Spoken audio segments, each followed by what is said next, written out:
Today, we're diving into the incredible story of a place that has time and time again completely reshaped the world. We're talking about Italy, a nation that seems to be born from legends, forged in fire, and the wellspring of some of humanity's absolute greatest achievements. So, you gotta ask, right? How did a single peninsula give us everything from the laws that govern us to the art that inspires us, only to collapse and then rise again and again? Well, that's the big question we're tackling. Let's get into it. Our story has to begin with Rome. And when I say Rome, I don't just mean a city. I mean an idea. An idea that would go on to conquer the known world and literally lay the foundation for what we call Western civilization. I mean, just look at this timeline. The sheer amount of time we're talking about is just staggering. From its legendary founding, Rome shifts from a kingdom to this powerhouse republic and then into a globe-spanning empire. Think about that for a second. A single civilization that dominated for over 1,000 years. It's incredible. 70 million. At its absolute zenith, that's how many people lived under Roman rule. Its reach stretched all the way from rainy Britain to the deserts of modern-day Iran. It united about a quarter of the entire world's population under one government. Just wow. And here's the craziest part. Even after Rome fell in 476 AD, it never really left. Its ghost lived on. The legal systems many of us use today, the jaw-dropping engineering of the Colosseum, the very first roads that connected Europe, all of that is a gift from Rome. The empire was gone, but its ideas, they were basically immortal. Okay, so after Rome fell, things got pretty chaotic for a while. We call them the Dark Ages for a reason. But out of all that turmoil, Italy was about to give the world its next giant leap forward. Rebirth. That is literally what the word Renaissance means.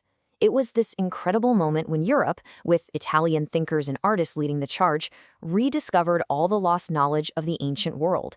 And they used it to ignite a fire of creativity that would totally redefine what it means to be human. And just look at the names from this era.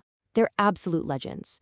You've got Da Vinci, the ultimate genius who could do anything, Michelangelo, sculpting masterpieces like David, Raphael, who perfected Renaissance art, and Machiavelli, who completely changed how we think about power. It was just an explosion of pure genius in every direction. So the Renaissance was basically Italy's second great gift to civilization. It really sparked to life there because you had all these wealthy city-states, like Florence, that were all competing with each other for fame and glory. And it was the perfect place to dig up the ruins and texts of the old Roman Empire. It was a cultural fire that literally pulled Europe out of the Middle Ages and set the stage for our modern world.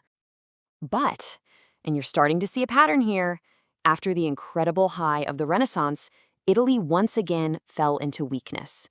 It was carved up and dominated by foreign powers like France and Spain. The next chapter was going to be a long, painful fight just to become one country. 1861. After centuries of being this divided patchwork of states, it finally happened. Thanks to heroes like Giuseppe Garibaldi, all those warring pieces were forged into one.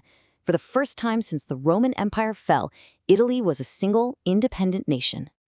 But that hope, it was tragically short-lived. After the horror and economic chaos of World War I, Italy took a really dark turn. In 1922, Benito Mussolini and his fascist party marched into power. You know, fascism made a big promise. It was all about restoring Italy's pride, its strength. But the reality, it was an absolute catastrophe. The alliance with Nazi Germany dragged Italy into World War II, which led to a humiliating defeat, economic collapse, and the end of Mussolini himself. And here we go again.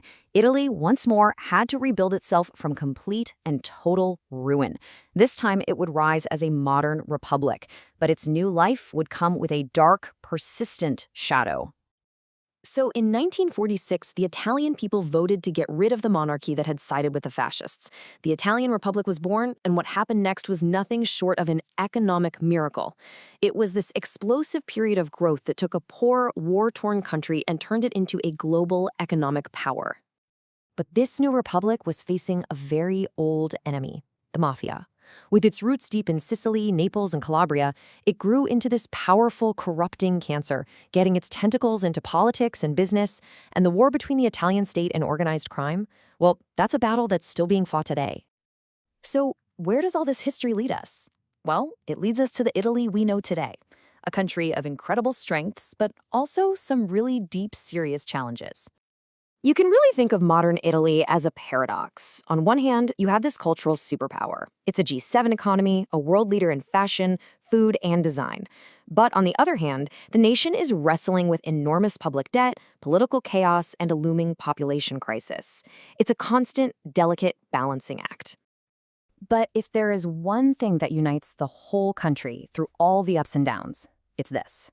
Football, or calcio as they call it, it's not just a game in Italy. It's woven into the national identity. It's a source of incredible passion and pride. And they've earned that pride, for sure. With 4 World Cup trophies, their national team, the Azzurri, is one of the most successful in the history of the sport. It's just one more area where Italy punches way above its weight on the world stage. So when you connect all the dots, the entire history of Italy is this incredible cycle of collapse and rebirth. It builds the greatest empire the world had ever seen, only to fall into ruin. Then, it rises from those ashes to create the Renaissance. It survives the disaster of fascism to become a modern powerhouse. It's a story of unbelievable resilience. Which leaves us with one final thought. Italy's story has always been one of bouncing back, of reinventing itself. So the real question is, as it faces the challenges of today, how will this nation, born right from the womb of history, write its next amazing chapter?